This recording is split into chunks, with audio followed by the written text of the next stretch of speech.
Hamilton. Welcome back to my channel. Today I'm doing my review of Zack Snyder's The Justice League that just came out. Before we get into all that, make sure you guys hit the subscribe button. Make sure you guys hit the bell so you guys can get notifications when I upload content. I'm trying to get to 100 subscribers, so thank you. Sorry I haven't been putting out as much content in the last few days. I actually haven't been feeling well. I don't know if you can tell by my face that I'm currently sick right now. So I will try to get through this video as best as I can. I have my notes so I don't lose my train of thought, so we can make this a good review. Anyway, first things first, Zack Snyder, you definitely deserve a round of applause because this movie was great. It was amazing. Like, your vision of what the Justice League movie was supposed to be, it's great. It's really good.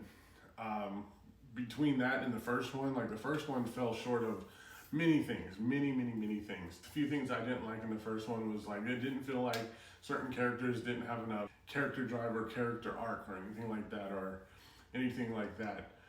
The way you pulled in all the characters and used them and totally like gave everybody their screen time, everybody their action sequence and everything like that.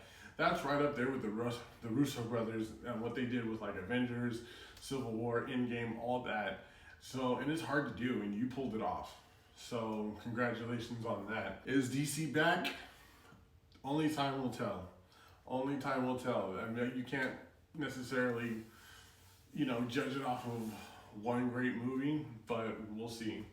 And of course, everybody's now is asking Justice League 2, and Zack Snyder hasn't quite said if he would come back or not. He's kind of been like, who knows?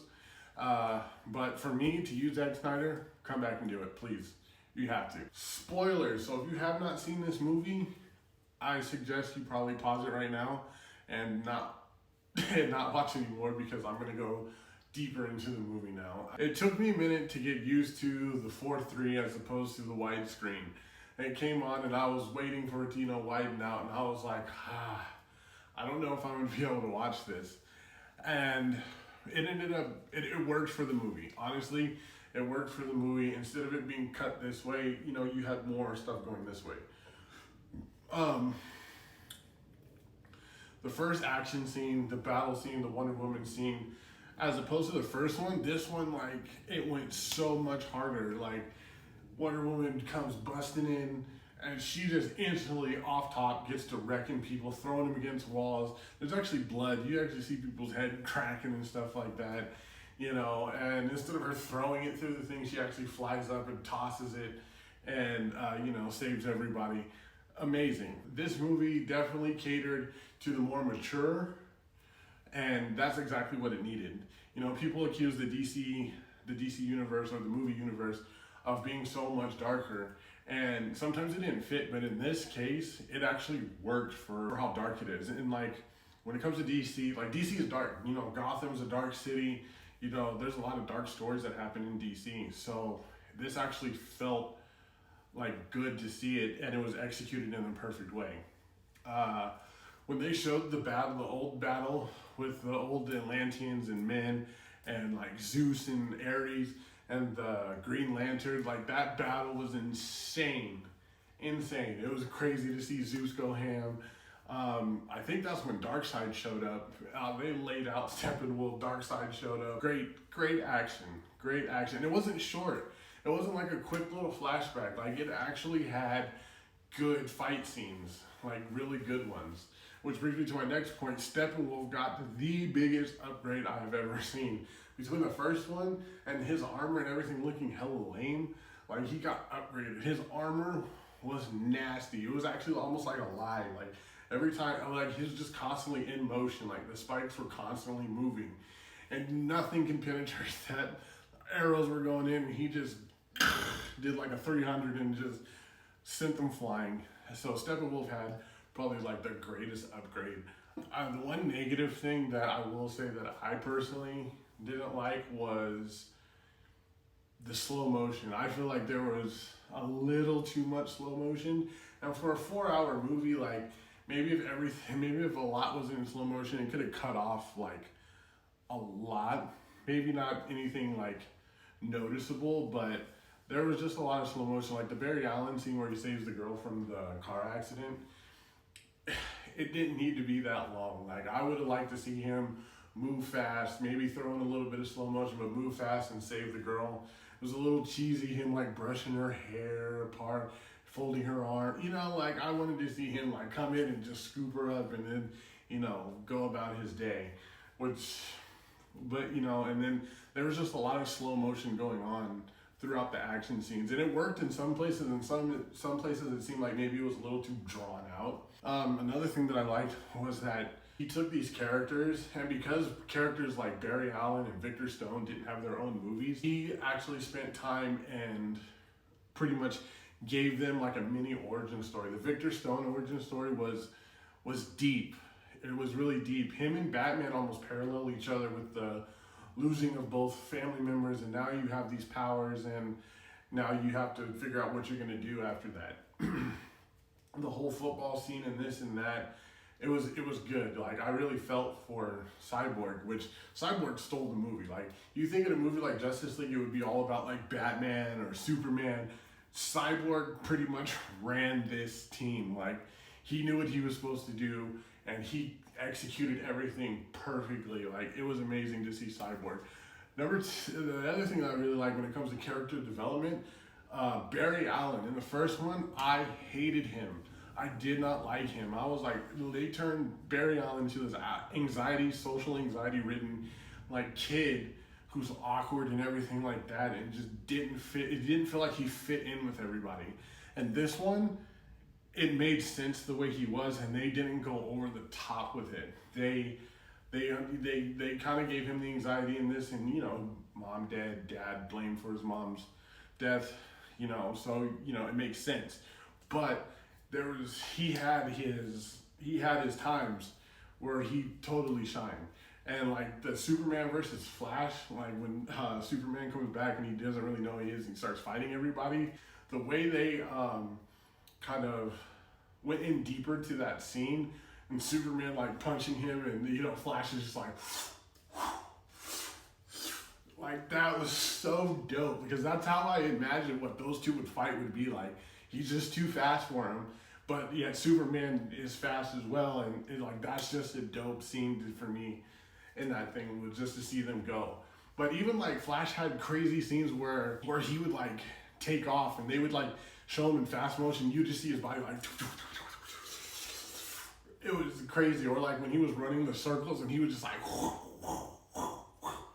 or like when he ended up figuring out, or he already knew, but he tapped into the Speed Force and went back in time. That scene was mind blowing. I was crazy. That whole scene, that whole fight scene or action sequence when they actually go up against Steppenwolf and all the parademons, I love the way they did it. It wasn't cheesy like in the first one. The way they made Aquaman in there like whooping all the time and just kind of like, I don't know, it was cheesy to me. But this one was right on par with like almost like the first Avengers movie, where they had like Iron Man coming in and then using his repulsor ray, you know, deflecting it off Captain America's shield, and then he flies up, and then you see Hawkeye, and then like how like it kind of like showed each superhero like in one like shot. And they kind of did it in here where like different superheroes were interacting with each other, saving each other, you know, bouncing off of each other. And that's what you want to see in a superhero movie. You don't want to see these superheroes necessarily fight everything on their own, but you want to see them interact with each other and see their powers bounce off of each other and how they work together. And Zack Snyder executed that perfectly. The black suit, amazing. I'm so happy that they brought the black suit. It looks so good. When Superman comes in and starts wrecking Steppenwolf, that was amazing. I wanted to see more Darkseid. I know we saw him use his Omega beams in the like vision that Cyborg had, and that was dope. Like, he was just frying people with his Omega beams. But I would like to have seen a little bit more. And the way that it just ends on a cliffhanger. Like, Darkseid's like, oh, we'll do it ourselves, almost in like a Thanos type thing, like, oh, I guess I gotta do this myself then. So, and that's the thing about saying about Snyder Return, like, are you gonna give us like the second part where, you know, obviously Martian Manhunter because you know Darkseid's coming, so they're all gonna have to fight him because Darkseid's a monster. So Zack Snyder, are you gonna give us what we want and give us that battle? Please, from one comic book to an amazing director, please do it. The nightmare scene was amazing. The fact that they had Deathstroke in there, it sounds like Lois Lane dies and Superman just goes complete evil and just starts killing everybody. So Aquaman gets off, and so Mira takes his place. Flash is older. Like I said, Deathstroke's in there. Cyborg has the ultimate upgrade with the minigun. They definitely kind of took that from War Machine, but you know, whatever. And then the Joker, Jared Leto Joker in this one, probably the best Jared Leto Joker. He was crazy. The way he talked was very reminiscent of like that old school animated Joker, like, oh, well, hold up there, fish sticks. You know, like the way he talks to people, and then he just completely like lets Batman know, like, how could you let Boy Wonder die? And like it pulls straight from the comic books of what happens. I would totally watch that movie if that was a movie by itself, like the whole Nightmare World and Evil Superman. I would have loved to seen that as a movie. So maybe some director please tackle that, you know, maybe. Martian Manhunter, great cameo. But like I said, it still ends on a cliffhanger of like, what's next? Are we ever gonna get it? Because every time people ask Zack Snyder about it, he's like, who knows? I don't know, this and that. I think once he starts seeing all this feedback, which hopefully he sees this review, I think once he sees the feedback, I think once the studio sees the feedback, you know, they're gonna pitch it to him and hopefully he might say yes. You know, there's a lot of tragedy around this movie for him. So, you know, to see him, you know, maybe come back, it might be a little hard for him, but the fans want it, you know, and it would be dope to see. All in all, it was a good movie. A little bit long, but, you know, kind of when you're having fun, you're watching it, you don't really notice how long the movie is.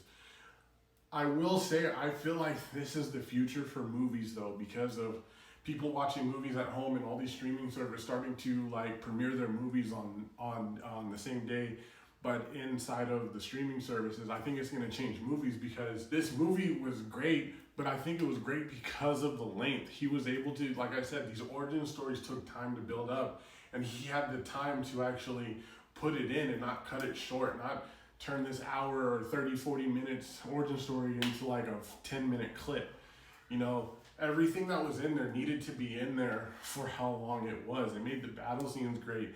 It made the origin stories great. It made the dialogue great. So I think a lot more directors are going to start maybe doing that and maybe start making longer movies to where they can really dive in and really like bring out the story, because the storytelling in this was phenomenal. And I think it goes hand in hand with the length of the movie. 4 hours, you can do a lot in 4 hours. And I think that's going to be the future of movies, is longer movies being premiered on streaming services like that. So that's my personal opinion. I had to watch it twice because I fell asleep the first time.